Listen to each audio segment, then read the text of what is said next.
ମହାଶିବରାତ୍ରି ଜାଗର ଯାତ୍ରା ଉପଲକ୍ଷେ ପ୍ରସ୍ତୁତି ବୈଠକ। ନୟାଗଡ଼ ଜିଲ୍ଲାର ଶରଣକୂଳଠାରେ ପ୍ରତିଷ୍ଠିତ ଶ୍ରୀ ଶ୍ରୀ ଲଡ଼ୁକେଶ ମହାଶୟଙ୍କ ମହାଶିବରାତ୍ରି ଜାଗର ଯାତ୍ରା ଉପଲକ୍ଷେ ଏକ ପ୍ରସ୍ତୁତି ବୈଠକ ଅନୁଷ୍ଠିତ ହୋଇଯାଇଛି।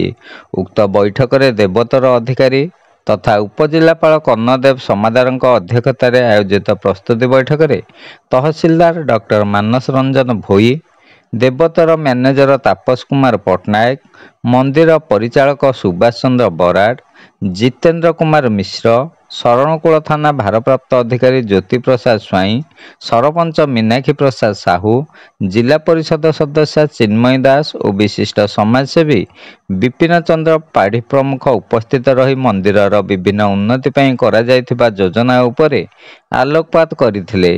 ଶରଣକୂଳ ଅଞ୍ଚଳର ବୁଦ୍ଧିଜୀବୀ, ସ୍ୱେଚ୍ଛାସେବୀ ସଂଗଠନ, ସାମ୍ବାଦିକ, ମନ୍ଦିର ସେବାୟତ କର୍ମକର୍ତ୍ତା, ଆରକ୍ଷୀ ବିଭାଗ, ଅଗ୍ନିଶମ ବିଭାଗ, ସ୍ୱାସ୍ଥ୍ୟ ବିଭାଗ, ବିଦ୍ୟୁତ ବିଭାଗ, ସୂଚନା ଓ ଲୋକସମ୍ପର୍କ ବିଭାଗ, ରାଜସ୍ୱ ନିରୀକ୍ଷକ, ଜଳ ଯୋଗାଣ ବିଭାଗ, ଜଳ ଓ ପରିମଳ ବିଭାଗ ପ୍ରତିନିଧିମାନେ ଉପସ୍ଥିତ ରହି ଆଲୋଚନାରେ ଅଂଶଗ୍ରହଣ କରିଥିଲେ। ଶାନ୍ତି ଶୃଙ୍ଖଳାରେ ଜାଗର ଯାତ୍ରା ସମାପନ ପାଇଁ ନିଆଯାଇଥିବା ପ୍ରସ୍ତାବ ଅନୁଯାୟୀ ଶିବରାତ୍ରି ଦିନ ରାତ୍ର 12 ଘଣ୍ଟାରୁ ମନ୍ଦିର ଖୋଲାଯାଇ 3ଟା ମଧ୍ୟରେ ସମସ୍ତ ନୀତିକାନ୍ତି ସମ୍ପାଦନ କରି ସର୍ବସାଧାରଣଙ୍କ ପାଇଁ ଧାଡ଼ି ଦର୍ଶନ ଭୋର 4 ଘଣ୍ଟାରୁ ସନ୍ଧ୍ୟା 6:30 ପର୍ଯ୍ୟନ୍ତ ଚାଲିବ।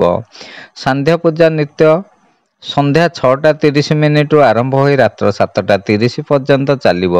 ତାପରେ ସର୍ବସାଧାରଣ ପାଇଁ ସନ୍ଧ୍ୟା ଦର୍ଶନ 7:30ରୁ ଆରମ୍ଭ ହୋଇ ରାତ୍ର 10:30 ପର୍ଯ୍ୟନ୍ତ ଚାଲିବ। ରାତ୍ରି 10:30ରେ ମହାଶିବରାତ୍ରି ବେଢ଼ା ପରିକ୍ରମା କରାଯାଇ ରାତ୍ର 12 ଘଣ୍ଟାରେ ମହାଦୀପ ଉଠିବ।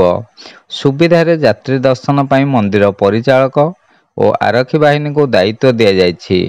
ଏତଦ୍‌ବ୍ୟତୀତ ପାନୀୟ ଜଳ ଯୋଗାଣ, ସ୍ୱାସ୍ଥ୍ୟସେବା, ସ୍ୱଚ୍ଛ ଓ ପରିମଳ, ଅଗ୍ନିକାଣ୍ଡର ସୁରକ୍ଷା, ଆଲୋକ ବ୍ୟବସ୍ଥା ପ୍ରଭୃତି ବିଭାଗୀୟ କର୍ମଚାରୀଙ୍କୁ ଦାୟିତ୍ୱ ଦିଆଯାଇଥିବା ବେଳେ ଠାକୁରଙ୍କ ମହିମା ପ୍ରଚାର ପ୍ରସାର ନିମନ୍ତେ ସୂଚନା ଓ ଲୋକସମ୍ପର୍କ ବିଭାଗ, ବିଭିନ୍ନ ପତ୍ରିକାର ସମ୍ବାଦଦାତା, ଦୂରଦର୍ଶନ ଓ ବିଭିନ୍ନ ଗଣମାଧ୍ୟମର ସାହାଯ୍ୟ ସହଯୋଗ ନିଆଯିବ। ଜୋତା ଷ୍ଟାଣ୍ଡ ଓ ଦୋକାନଗୁଡ଼ିକ ଠିକ୍ ଭାବରେ କରିବା ପାଇଁ ତହସିଲଦାରଙ୍କ ସହିତ ଏକ କମିଟି ଗଠନ କରାଯାଇଛି। ବିଭିନ୍ନ ସାଂସ୍କୃତିକ ଅନୁଷ୍ଠାନ ତରଫରୁ ଭକ୍ତି ସଙ୍ଗୀତ ସମାରୋହ କରାଯିବାର ସ୍ଥିର ହୋଇଛି।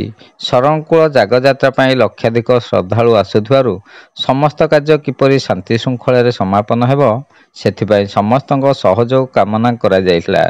ଦୀନବନ୍ଧୁ ମହାପାତ୍ରଙ୍କ ରିପୋର୍ଟ।